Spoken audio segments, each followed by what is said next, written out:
This is Vadim Krasnoky, Ukraine Media Center. It's May the 2nd, and it's a tragic and dangerous date for Odessa. Odessa region has not had any hostilities, but the risks are still high. In particular, the situation in Transnistria is alarming. We have Serhiy Bratchuk, the spokesperson of the Odessa Regional Military Administration, on the line with us. Hello, and my question is about the very relevant issue. Um, the bridge over Dniester estuary has been shelled again. Can you confirm that? And what can you say about these shellings? Glory to Ukraine. Hello. First of all, when we say about danger, the danger, first and foremost, lies in these rocket strikes that the enemy, the Russian Federation, is committing in Odessa and in the region. Indeed, today there was the third rocket strike on the bridge across the Dniester estuary near Zatoka village. So the enemy decided to put a final stop because after two shellings, the bridge has already been damaged, and now we can only confirm that it has been completely destroyed. So also, a few minutes ago, really, in the sky of Odessa, the Ukrainian surface-to-air missiles destroyed a drone from our enemy. So it was not. I mean, the information is still being verified. I mean, the fact is there, but we just don't know if it was a reconnaissance drone or a strike drone. So Russia is now trying to create a source of tension in Transnistria, which would distract Odessa's defense forces and the border guards from the situation in the east of the country. So we understand that this takes human resource and the military resource, and Russia wants to create another theater for the military provocations, hoping that it would create another hotspot, but in the western border of Ukraine. We have heard in the information space how this first started and then it was scaled up. The Russian playbook is always the same. They announce some provocation, then of course they accuse the Ukrainian side, and then the Federal Security Service does the provocation and says, well, it was done by Ukraine. There were 4 provocations already, starting from the shelling of the Ukrainian saboteurs. It's even ridiculous. They said that Ukrainian saboteurs have shelled some military unit in Tiraspol.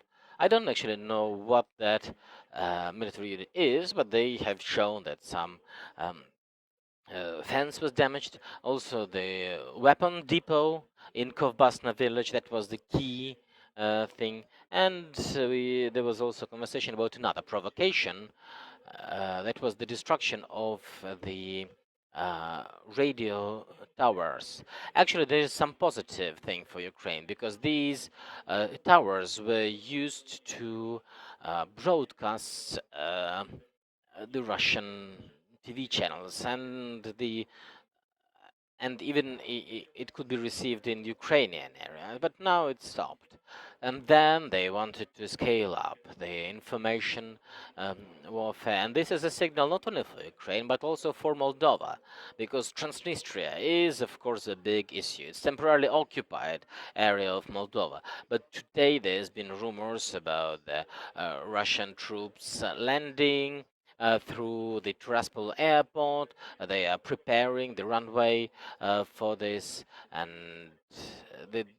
today we're talking also about the reservists who have to come for retraining, and there might be also the full mobilization, the full conscription of the Transnistrians.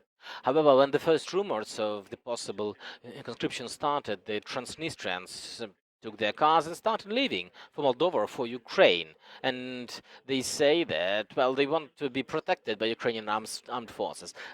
Don't be surprised with this. And also, I have heard that Il-76 or helicopters were landing there, and they can come across Ukrainian territory, and Ukrainian surface-to-air missiles, of course, can take care of that. So, but there are certain risks, and we understand why they want to do it. So we respond to this, and the state border is protected. All the decisions have been made. The curfew in Odessa is extended on May the 2nd. Yeah, I would like to ask more about the Transnistria. I've heard your opinion that the risk stays. It's not significant. It's not significant, but it still is there. It's valid, and the region is prepared for this. So overall, what is the military situation? Are there other risks from other direction? Do you know anything about the plans of the invaders to attack Odessa region? Well, I would not say that Odessa region should be viewed in isolation from the Ukrainian theater of war. We have the political and military leadership, and thank God we have the command and control system preserved, the general staff is working, but of course, your question has a point. The Mykolaiv region and even up north from the Mykolaiv, of course, the military are taking care about it. So the military leadership is taking care of this, and it's not within my my authorities, but from what I see that they are responding to all the challenges. In terms of landing the troops from the Black Sea, well, now the Russian warships are at what they think is the safe distance. After the Moskva cruiser was destroyed, they stand further. And there are lots of mines in the Black Sea. Even from the open sources, we can count over 400. But this is only what's available in open sources. And of course, it's not controlled. And unfortunately, the biggest threat is now posed by rocket strikes from the ships in the Black Sea. And the Russians also are shelling their territory of Odessa from the temporarily occupied Crimea. They have the Bastion and Onyx type missiles there. And still, Ukrainian anti-aircraft tries to intercept them, but these rockets are very fast. They have high velocity, so sometimes it's difficult to track. But I know that this is temporary. So hopefully we will have reinforcement and we will have greater efficiency in this area. That is great. That is good news to hear. Looking forward to it. So hopefully there's not a significant risk for this now. So on May the 2nd, we've heard that a group of saboteurs were apprehended, and their plans to destabilize the situation today were stopped. Yes, there was a special operation in Odessa region, and it continues. It has not started today. It has been there for a long time, and since February the 24th, it's being reinforced. So now 24/7, there is the counter-saboteur operation going on. And we understand that May the 2nd is an important date for the Kremlin. And Putin said that they will remember the date and they want to punish everyone. But yes, of today, the law enforcement said that 12 saboteurs were apprehended. And now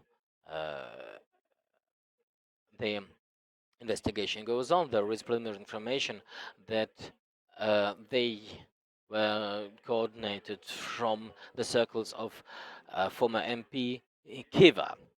and weapons were seized, and the instructions were seized. The detailed instructions, what they had to do to destabilize the situation in the city. So kudos to the law enforcement. Well done. I know that they are working actively, and I think that the results will be seen soon. Overall, when we talk about law and order in the street, we have this extended curfew. But let me tell you, the residents of Odessa perceive it like this. Some said that it should be started not from May the 1st, this extended curfew, should be started from April the 30th. So locals in this understand that there are these sleeping agents, and this network of Russian agents was formed throughout years, and they all have to be uncovered and caught. So far, we have not seen any violations of this extended curfew. The military and the law enforcement say that nothing happened. Okay, so we hear how the residents of Odessa understand the situation. But these saboteurs by Mr. Kiva, besides them, are there other opportunities that some terrorist attack would happen today? Well, also May 9th is ahead of us, and we are preparing, of course. We've been thinking about this from February this year. Of course, we understand that, of course, we can't catch everyone. This fifth column is there, some are in hiding, and some have their ideological allegiance, some have other reasons to do the terrorist acts. But we're working. It's difficult, of course, because the defense is withdrawing lots of resources, but we are working. Every day is critical today. I mean, every day is critical because we have to work hard to ensure our defense. And the rocket strikes, they destroy the infrastructure of the region. So there are certain logistics issues, and there are issues in other social economic areas. But we are hosting the refugees, we redistribute them in the region. Some people, and maybe it's off topic, but nevertheless, the IDPs from Kherson and Mykolaiv region are coming to us, and they come, but it takes only 10 minutes to talk to the person, and the person is referred to a place in the bus, and the person knows their address, where they can get a temporary accommodation, and many people also get offered work. Sometimes it's not up to their profession, but I mean, we have to understand that it's wartime. Actually, I wanted to ask you about the humanitarian situation and the economic situation. I have heard that the IDPs from Kherson and Mykolaiv are hosted in your region. So my question is, the destroyed bridge over the estuary, how complicated will now the logistics be? What happens in the areas adjacent to the bridge? In terms of humanitarian situation, the region is now a big humanitarian hub. We understand there's a great deal of humanitarian cargoes from our friends, allies, and partners from Europe are coming through Odessa. And Odessa, indeed, is a distribution hub so that the humanitarian aid would go further to Kherson, perhaps also to Mykolaiv, to Kharkiv, and all over the state. In terms of Mykolaiv, and water supply is the key, and we are supporting them with water supply, with food, products for children, and hygiene products. And of course, we have logistical issues when the bridge is destroyed. But the alternative route is now finalized. We are working, but it's complicated. Like, realistically, yeah, it's complicated. But we'll manage. The sowing campaign, we sow in expedient manner. I talked to the agricultural producers, and they understand that now we have to start sowing. The weather is good, so we have to start sowing grains and sunflower. So this is strategic crops, because we understand when we have good harvest, the state would have the resource, and the agricultural producers work day and night, and the businesses, SMEs, are coming back. They try to get accustomed to the war realities, so we keep having meetings and conversations in the administration, locally, in territorial communities, so that people would be able to join this effort and they would be able to support the economy. Because, well, uh, businesses now help our defense. And essentially, this is it. In terms of the districts near the border, yeah, of course, near the border it's safer. I understand that. So for every region, for every district, they have things to do. Overall, the situation is under control. We keep on working. I've been saying these words that we keep on working, but this is what we're doing. Thank you, Serhiy. It's great to hear that the agriculture is also working to its full extent. We understand that, well, perhaps we will not have lots of tourism in Odessa, in this region this year, but what about other sectors of economy? Are they working flawlessly? Well, of course, there are issues in every sector. This is clear. But in all the departments, I mean, they try to find some uh, new ways. They even try to open new manufacturing facilities. But now, of course, first and foremost, they do it to satisfy the needs of the military and to support the sectors which are critical, not only for the region, but for the state overall. It is clear. Thank you so much. Thank you so much for finding time being with us on the line, and thank you for everything you're doing for Odessa region.